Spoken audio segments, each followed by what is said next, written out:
Hello, Rise Up Visionaries. I'm Susan May, and I'm here to share my journey to inspire you on your journey of unplugging. So I called today's live Crisis Defined. I had an email go out this morning with a similar subject, Crisis Will Come. But before I talk about that crisis, I want to talk about what does crisis mean, and when we define what it means, how that applies to our life. So I looked up the definition of crisis this morning to talk about this, and the first definition was actually really interesting. It is the turning point for better or worse in an acute disease or fever. And a second definition is a difficult or dangerous situation that needs serious attention. And there was actually a little bit of discussion below that about semantics and how words change over time. So the original definition of crisis was that first one I read to you about acute disease. And over time, we have come to generalize it to this more general situation. So last week, or I'm not even sure when, a friend shared a post about, and I'm going to try and keep this vague in general for sharing purposes, about this big world meeting where world quote leaders met, and things that they were saying and things that they wanted. And one of those people used the terminology crisis-driven world, that we live in a crisis-driven world. And I find that to be very interesting and worthy of dissecting based on this definition, that a crisis is a difficult or dangerous situation that needs serious attention. What does that mean if we live in a crisis-driven world? So we're always in crisis? And I think that this is a defining characteristic that kind of has divided humanity, divided Americans, divided people into these two camps, which we know we can't really put people into boxes. When we actually sit down and talk with each other, we find way more in common than we find differences. And so I hate to say that we are in these like groups of us and them. But one thing that I took pride in our family is that we continued to live our life for the past 2 years to the best of our abilities in any moment to go places and to experience things and to just live life. And I think of that as the opposite of being in a crisis mode, where you're just in a frenzy and like you have to solve everything, and you're directing your serious attention to that thing. Some other words like synonyms for crisis are boiling point, breaking point, emergency. And we have seen governments use this state of emergency for 2+ years now.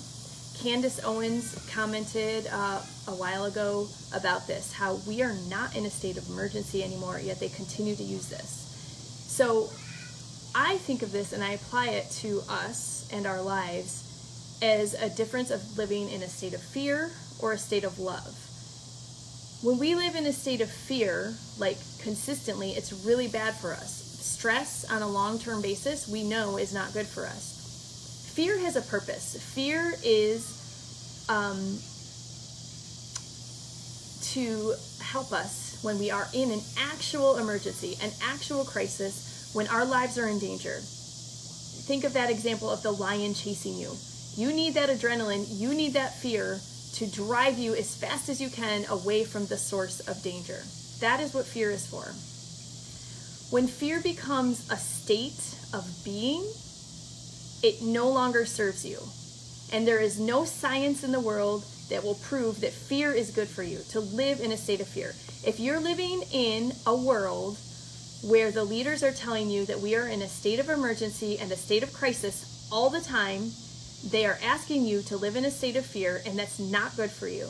It's not good for your family. It's not good for the community. It's not good for the world, okay? So I think it's crucial that more and more of us reject that. We reject this idea that we live in a crisis-driven world. So what is a crisis? A crisis is something short-lived. It's something that needs immediate attention because it's happening right now, right in front of you. My family just lived through a crisis this week, and I have alluded to it. I talked a little bit about it on Monday. In my email, Crisis Will Come, I got a little more specific. My dad was in the hospital, and it was a true crisis, a health crisis. It actually almost fits that first definition perfectly. He was at a turning point, for better or worse, in an acute state of disease, and he needed help. And he got that help. And has it been an easy week? No, it's not been an easy week. It's been very stressful. It's been tiring, but it's also been beautiful. My family has come together. My extended family up in New York has been very helpful to my mom and to my dad. Me and my mom and my dad and my sister have been in very close contact. And he's doing a lot better today than he was a week ago. That is a crisis. We are not meant to stay in this state of crisis for months and years at a time. So I said in my email today, I'm urging you to not live in a state of crisis. Crisis will come to you, to your family, because it's inevitable. We're going to have things happen to us. But we don't need to go seeking crisis. And this fits in perfectly with this message that I'm going to keep just pounding on it and just coming back to you with it. Staying in a state of fear, which is what happens when we think we need to be informed 100% of the time, every single day, is not good for us. So I'm urging you to unplug from the mainstream media.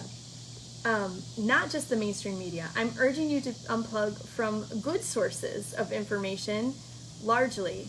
You do not need to know what's going on all the time. If we try to do that, then it just takes all of our time. Not just our time, it saps our energy.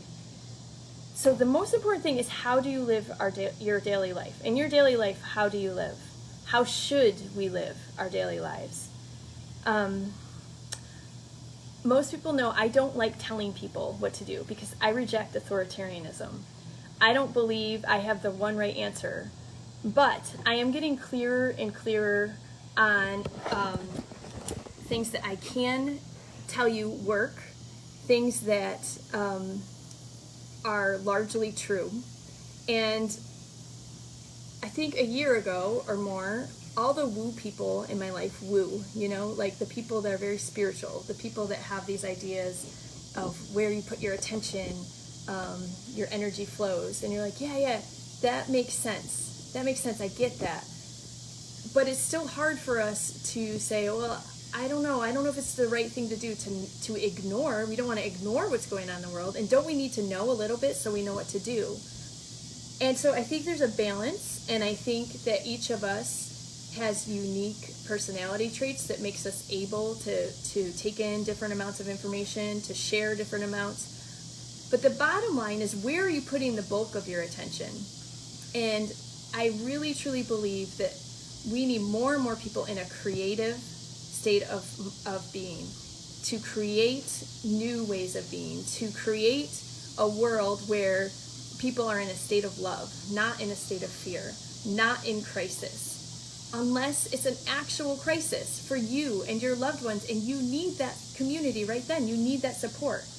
But do we need to go out in the world and find out every crisis that's happening in every corner of the world every day? Absolutely not. So on Monday, I talked a little bit about how the habits you create in your daily life in good times are what's going to help get you through times of crisis. And so more and more, we need to start creating these good habits that get us to a calm state of being, so that when we get to these choppy waters, these moments in our life that are just so difficult, They're just throwing us around. We're on an emotional roller coaster. We're up, we're down. We'll have these habits to help us ride that roller coaster. I'm starting to repeat myself. I know I'm a little tired. Times of crisis make us tired. And Carter and I have had like some weird sleep the past few weeks, just like one day per week, but it gets you all off. So my head's a little foggy this morning, but I don't think I've ever been clearer on the fact that where I put my attention and my time is the most important thing I can do in my life. And we all know this. We know that when our family has an emergency, it brings things into perspective, right? Maintaining that perspective is what's so important.